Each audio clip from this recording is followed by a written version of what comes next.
Hey everyone, I'm back with a new recipe. Well, sort of.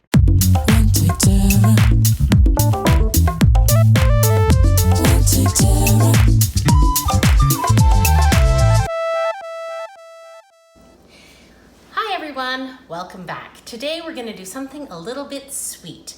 I'm going to use up some rhubarb that I have in my freezer to make some rhubarb oat bars. It's kind of a new recipe, kind of not. I'm going to take a date bar recipe and use the base for that and add a little coconut for a little extra flavor, and then make my own filling based on a few recipes that I've seen online.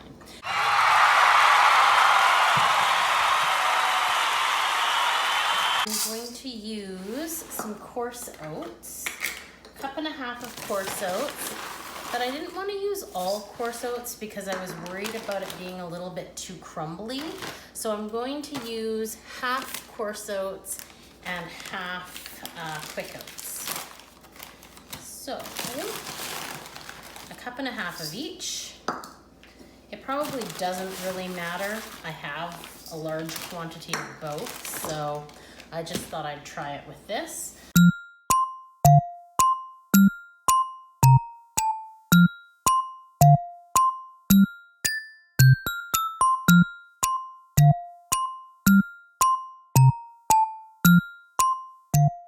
While the butter is softening, I can start to stir this up. Oh, and I forgot to add the coconut. Now I am adding this to the recipe, and I'm not really sure how much, but I think we'll start with about a cup. And this is a fancy shred unsweetened coconut. So it's got big chunks, a little bit like these. The butter's softened, so I'm just going to plop that in. And now this is a type of recipe where if you can get in there with your hands, it is going to make your life a lot easier. So, okay, I think this is pretty good. Now, you can see everything's pretty mixed, but it's still crumbly. So I measured this pan. It is 16 inches by 11 inches. So it's about just over double the size of a 9 by 9. I did the math. And that'll make it nice and easy for us to, when we're done, lift the bars out, and then we can just put it on the cutting board, and it'll make it really easy also for slicing. So I'm just gonna eyeball it and take about half of this and press it down. You want to pack it down fairly firmly. That is going to help with the crumble factor and help it stick together as it's cooking. I like to take the bottom of a measuring cup and just really sort of pack it down. Yeah, something like this, because then you can get right in there.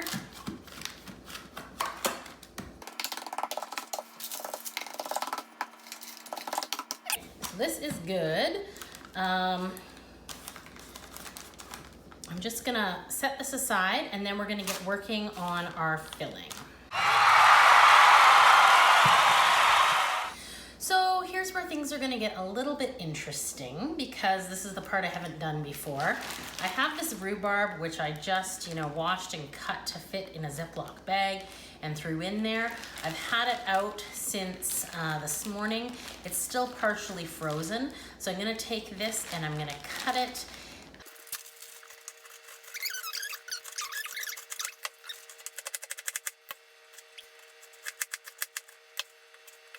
All right, so that is about 4 cups. I'm going to put the rhubarb on a medium-high heat because it's still frozen, so we need that to melt a little bit.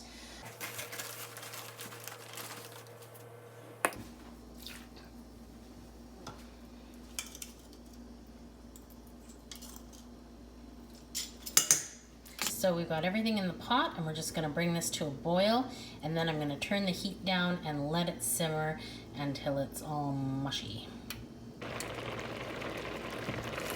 So it's only been simmering for a couple minutes and it's already disintegrated pretty nicely.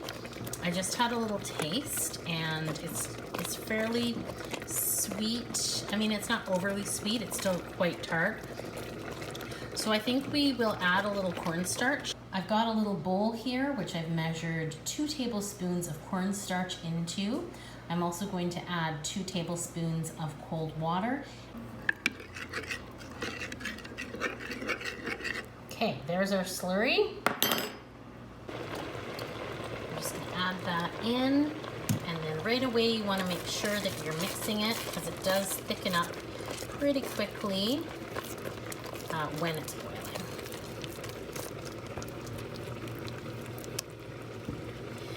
So it's not super thick, but I think, you know, once it cools, well, once it bakes, it's going to thicken up even more.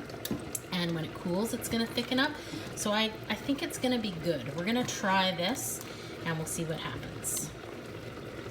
Great, so we've got our base, we've got our filling done. Now we're simply going to add this on top and spread it all around. I hope it's enough. Try not to stir it into the oats like I just did. You want to make sure that your layers are somewhat distinguishable.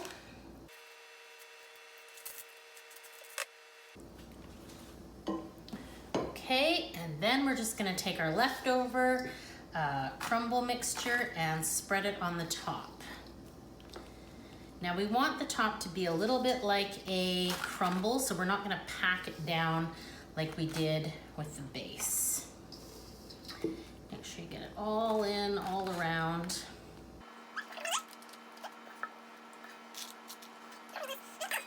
Okay, so just gonna make sure it's all evenly distributed. All right, our oven has reached temperature, so we're gonna pop these in the oven.